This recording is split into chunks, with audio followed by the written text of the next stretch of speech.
গরিবের ভ্রমণে সবাইকে স্বাগতম। আজকে চলে আসলাম আরেকটি এপিসোড নিয়ে। আজকে আপনাদেরকে নিয়ে যাব মেরিন ড্রাইভে। মেরিন ড্রাইভে সারাদিন ঘুরতে কত টাকা লাগবে এবং কোথায় কোথায় ঘুরবেন যাবতীয় আজকে ভিডিওর মাধ্যমে আপনারা দেখতে পারবেন। তো চলুন ভিডিওটির সাথেই থাকুন। চলে আসলাম আমরা মেরিন ড্রাইভ রোডে। একপাশে পাহাড় আর একপাশে সমুদ্র দেখতে দেখতে আপনাদের গল্পটি বলা যাক।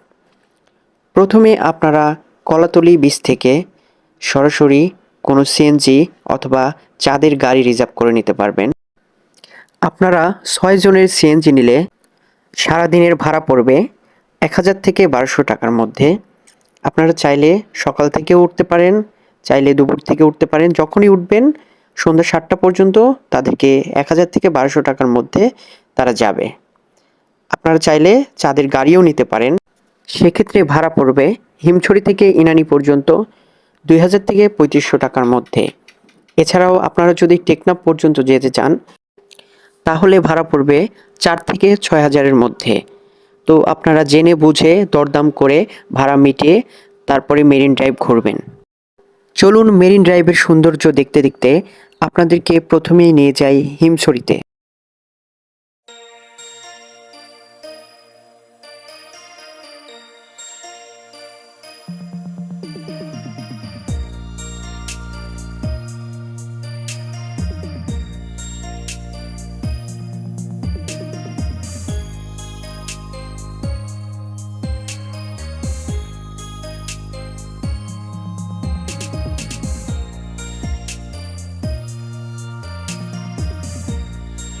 চলে আসলাম হিমছড়িতে।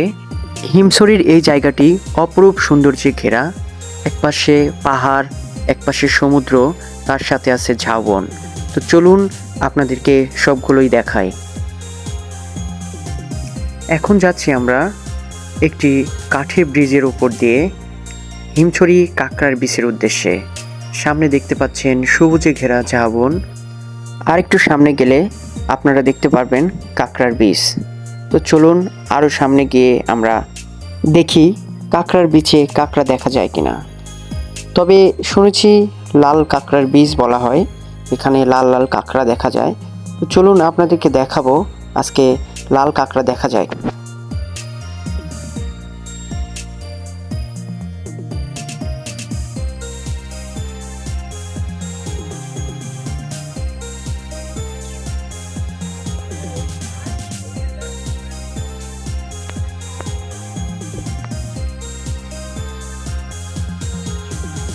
কাঁকড়ার বিচে এসে খুবই হতাশ, কোনো প্রকার লাল কাঁকড়া দেখা যায়নি। তো আমরা আবার রওনা হয়ে পড়লাম সামনের দিকে। তো চলুন আপনাদের মেরিন ড্রাইভের সৌন্দর্য দেখাতে দেখাতে সামনের দিকে নিয়ে যাই।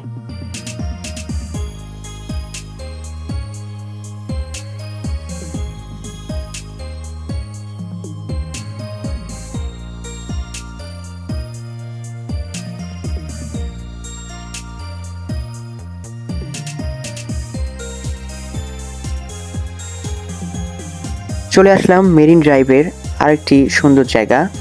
এটা হচ্ছে পেঁচার দ্বীপ। আপনারা চাইলে এখান থেকে উখিয়া যেতে পারবেন রোহিঙ্গা ক্যাম্পে। এর অপোজিটেই একটি রাস্তা আছে যেটা উখিয়া বাজারে গিয়ে উঠেছে। এখানে ছবি তোলার জন্য সর্বোচ্চ ভালো জায়গা। এখানে সারি সারি সাম্পান নৌকা দাঁড় করানো থাকে।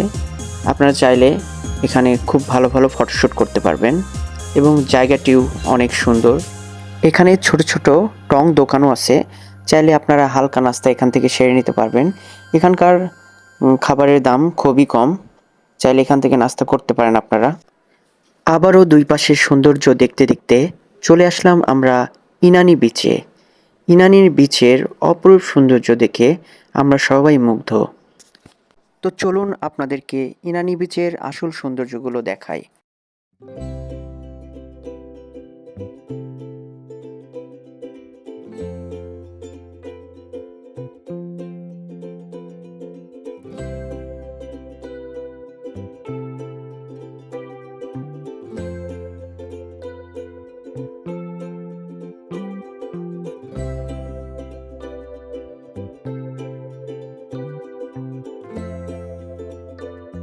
ইনানি বিচের দৃশ্য খুবই মনোমুগ্ধকর।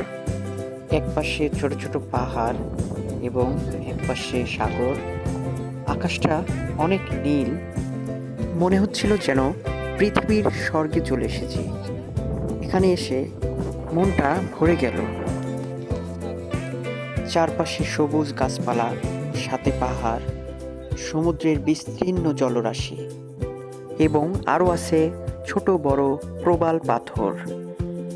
এখানকার সবথেকে আকর্ষণীয় বিষয়টি হচ্ছে সন্ধ্যার সূর্যাস্ত এবং নির্জন দ্বীপ। এই জন্য পর্যটকদের কাছে ইনানি বীচটি হচ্ছে খুবই মনোমুগ্ধকর এবং নির্জন আকর্ষণীয় দ্বীপ হিসেবে পরিচিত।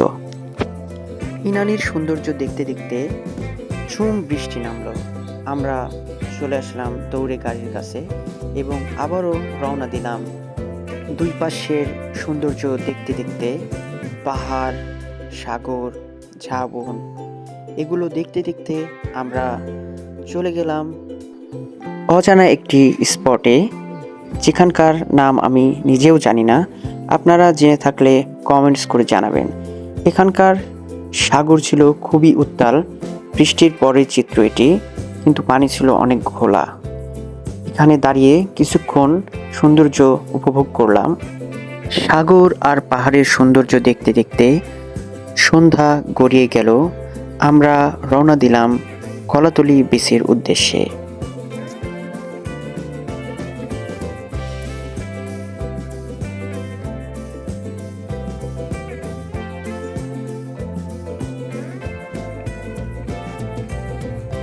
আরেকটি তথ্য দিয়ে রাখা ভালো, কারণ যখন আপনারা সিএনজিতে করে আসবেন তখন এক পাশের সমুদ্র আপনারা ভালোভাবে উপভোগ করতে পারবেন, আবার যখন আপনারা মেরিন ড্রাইভ থেকে ব্যাক করবেন তখন হচ্ছে আপনারা আরেক পাশের সৌন্দর্য ভালোভাবে উপভোগ করতে পারবেন।